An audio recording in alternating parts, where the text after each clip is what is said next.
Elmondani könnyű, hogy mi a gyógymód az inflációra. Nem probléma.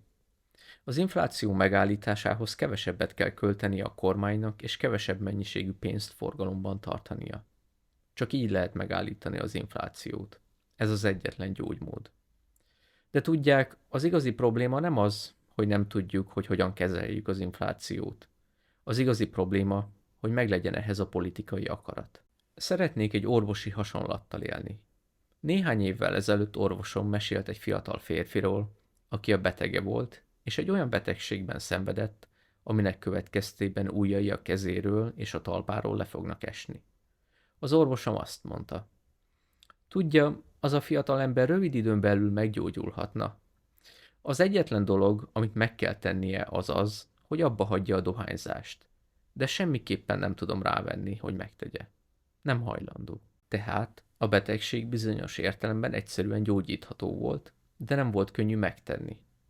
De van még egy másik orvosi analógia, amely bizonyos szempontból közelebb áll az infláció problémájához, ez pedig az alkoholizmus. Az alkohol fogyasztásával kapcsolatban az a helyzet, hogy a kellemes hatásai érnek minket először, míg a rosszak csak másnap reggel jelentkeznek. Pontosan ez a helyzet az inflációval. Amikor a kormány pénznyomtatásba fog, mindenki azt hiszi, hogy gazdagabb lett. Jól megy az üzlet, nő a kereslet. Kell egy kis idő, amíg a rossz hatások is megérkeznek, és akkor mondjuk, hogy infláció van. A gyógyítás tekintetében is párhuzamot tudunk vonni az alkoholizmussal. Ilyenkor ugyanis a rossz hatások jelentkeznek először, és a jók csupán a gyógyulás után. Borzasztóan nehéz megszabadulni az alkohol utáni vágytól, de ha sikerül, azután minden rendben lesz. Pontosan ugyanez a helyzet az inflációval. Ha sikerül lelassítani az inflációt, kezdetben nagyon nehéz időszak vár ránk. Ahogy az infláció átmenetileg serkenti a gazdaságot, úgy az infláció lassítása is átmenetileg lassítani fogja a gazdaságot. Egy másik oka annak, amiért nehéz a gyógymódot alkalmazni, mert nem olyan egyértelmű, hogy az emberek valójában meg akarják-e állítani az inflációt. Ha megkérdeznénk az embereket, hogy ön az infláció mellett van-e vagy sem, mindenki azt válaszolná, hogy az infláció ellen van.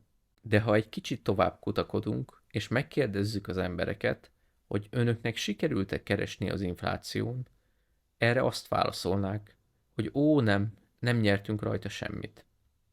Pedig tény, hogy nagyon sokan nyertek az infláción. Szinte mindenki, aki az elmúlt években lakást vett, profitált az inflációból. Olyan jelzáloghitelt tudott felvenni, amelynek jó részét az infláció fizette ki helyette. Ami miatt az infláció egy rossz társadalmi betegséggé válhat, az az, hogy megosztó.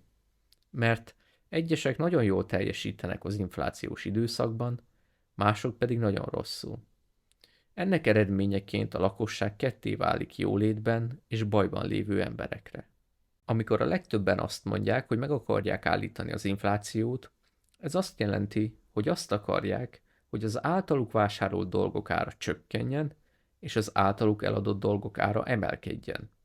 De mivel amit az egyik ember elad, azt a másik ember megveszi, ez nem lehetséges. Mindenki más kárára akarja megállítani az inflációt.